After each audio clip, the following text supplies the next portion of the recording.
In the heart of the dense, fog-shrouded forest stood the imposing Blackwood Manor. For years, it had remained uninhabited, a relic of a bygone era that whispered of secrets long forgotten.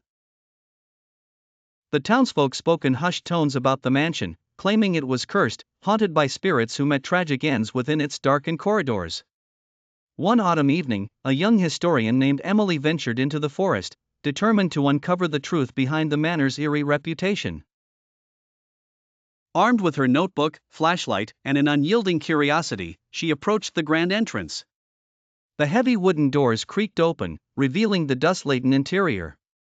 A chill ran down her spine as she crossed the threshold, the air thick with the scent of decay. Emily's eyes scanned the room, taking in the cobweb-draped chandeliers and faded portraits staring back at her. As she moved deeper into the house, she couldn't shake the feeling of being watched. Her footsteps echoed through the silence, mingling with distant, indiscernible whispers. She climbed the grand staircase, each step accompanied by a disconcerting creak. On the second floor, she found a room that seemed untouched by time. Papers and books were scattered across a desk, and a journal lay open, as if someone had just stepped away. Emily leaned in, reading the faint, spidery handwriting.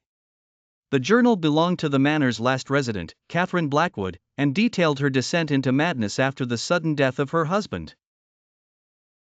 The entries grew progressively more erratic, filled with claims of seeing apparitions and hearing disembodied voices. Emily shuddered, but pressed on, her determination unwavering. She decided to spend the night in the manor, hoping to experience the supernatural firsthand. As darkness enveloped the house, the atmosphere grew oppressive. Shadows danced on the periphery of her vision, and the whispers grew louder, more insistent. Suddenly, a blood-curdling scream pierced the silence, sending Emily's heart racing. She followed the sound to a dimly lit hallway, where the air grew colder with each step. Ahead, she saw the faint outline of a woman in a tattered dress, her eyes hollow and full of sorrow. Catherine Blackwood's ghostly figure reached out to Emily, mouthing words that were lost in the void. Terrified but resolute, Emily tried to communicate, seeking answers, but the apparition vanished, leaving her with more questions than before.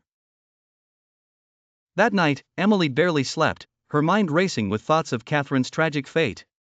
As dawn broke, she left Blackwood Manor, vowing to return and uncover the full story. The townsfolk noticed a change in her, a haunted look in her eyes, but she never spoke of what she had encountered. Emily's nights were plagued by dreams of the ghostly figure, and she couldn't escape the feeling that Blackwood Manor was calling her back, its mysteries still buried within its decaying walls.